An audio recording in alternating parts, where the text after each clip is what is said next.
Hello everyone, and today I'm going to be reviewing The Helix Pearl by Ruth Finnegan. This book is the third book in the series. The first book was narrated by one person in the story, the second book was narrated by another person in the story, and get this, the third book is narrated by the literal ocean. The ocean, that big, vast expanse of water, watches both of the characters and sees some things that they couldn't see and tells their story based on its observation. The protagonist, I believe, is Kate, but the narrator is the ocean, and every chance the ocean gets, she is reminding the characters that this is her story. They had their own book. This is her story. The ocean as a protagonist, which she feels she is the protagonist, is an interesting character. She frets like a mother, she tries to console like a mother, and she tries to teach like a mother. She talks almost nonstop.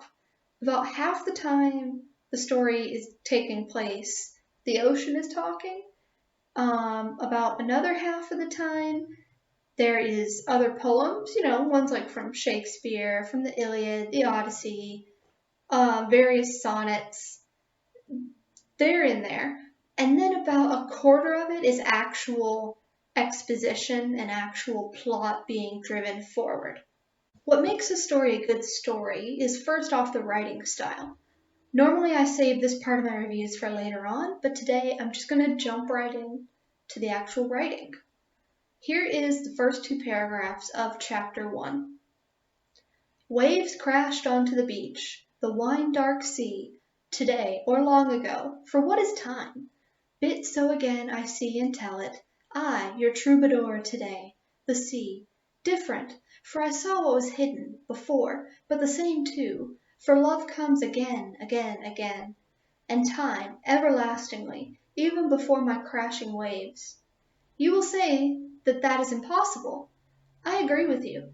I, the sea, your teller, telling it in the manner of my waves at dusk under the moon. The recycling stars, none could be before me, not as I tell it here, I think.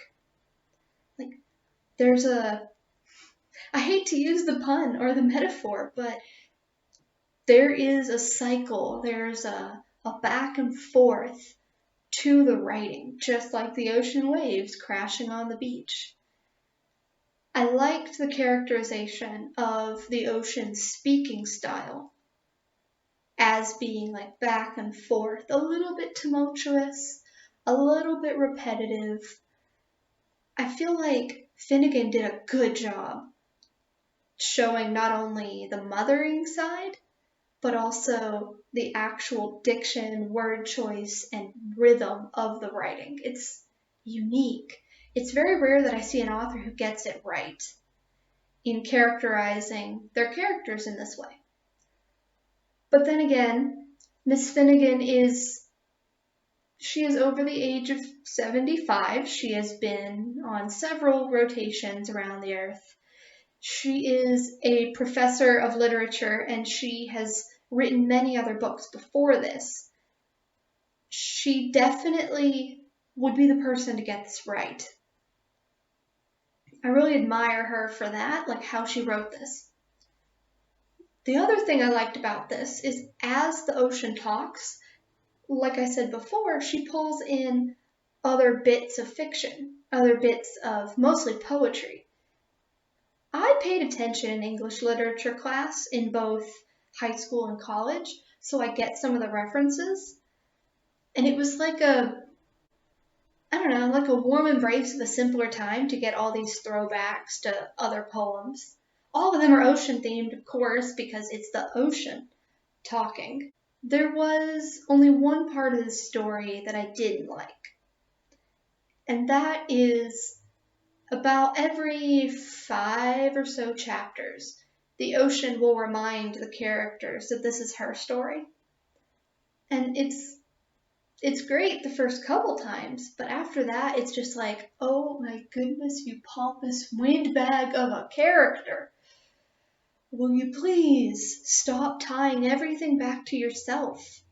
Everything is not about you. But oh wait, it is about her because it's her story. It's a little bit annoying. That being said, I still think the story is a good one worth reading because the adventure that Kate goes on, from rejecting the advances of a 15-year-old boy who wants to kiss her, she runs down the beach, she gets to the edge of the ocean, and she's too afraid to swim. That's going to be the theme of this book. She's too afraid to face her fears and swim. Anyway, she runs away from the boy, and the ocean like crashes in to stop him from chasing her. She goes off to London. She has some regrets. She goes off to the Congo. She has a breakdown. And then she goes back to London. Something happens with the boy, who's now a man and she's now a woman. And she has to go on this big adventure exploring 7 rivers of the world and collect something. It's usually some form of song. And then she has to go back and sing it to God. Like, yeah, that God up there. And then something else happens, and she's got to go to the desert because something has chased her there. I won't spoil that. And she sits in the desert, and then that's where the story pauses for her. Then the man, turns out, he's kind of important. And he goes on this vast adventure where he learns how to swim. And he's got to go rescue her. But because of something he did, Kate can't hear him. And the only way that she can save herself and save the world and save him is if she faces her fears and learns how to swim. Whether she does it or not, I'm going to leave that up to you to read the book and find out, because it's a good book. It's worth reading. I've never read a book written by the ocean, and it's an intriguing one that I would recommend reading. I've probably said that 15 times in this 8-minute video, but I would give this story 5 out of 5 seashells for family friendliness and enjoyability. My previous critique about the ocean just constantly reminding the reader about, like, hey, I'm here, this story's about me. It's really not that bad. It happens 5 times in the book, and if that's the direction that Finnegan chose to take, well, I just need to accept that. There's nothing in this book that I would censor for someone over the age of 12. But given the writing style, I'd be shocked if someone under the age of 12 wanted to read this book. It's really meant for adult readers who have read 1 or 2 poems in English class. I could even see this book going well in a high school literature class, but that's just me personally. The last couple minutes of this video, I'm going to be describing my thoughts on Claudia Gray's Defy the Fates book. I finished it, and then it just kind of sat on my side table because I don't have much to say about it. Abel and Noemi, they wrap up their story, and the pacing of the book kind of stuttered and faltered out for me. The beginning of the book, it's like 30 minutes of in-world time happens in like 5 hours of our world time. And then all of a sudden, 20 different things happen in a span of like 30 pages. So the pacing is a bit off. If you read books 1 and 2 and you need the emotional closure of, does Abel escape Burton Mansfield? Does Noemi resolve all of her personal conflict? Do Abel and Noemi become like officially boyfriend and girlfriend? Do they get to go and live a life where one of them's not being chased down by somebody?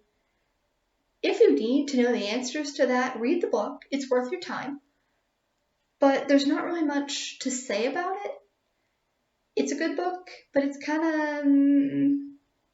of... Claudia ended the story very well, but that's about it. There's nothing much to say. See my previous videos about trigger warnings because they are all still there.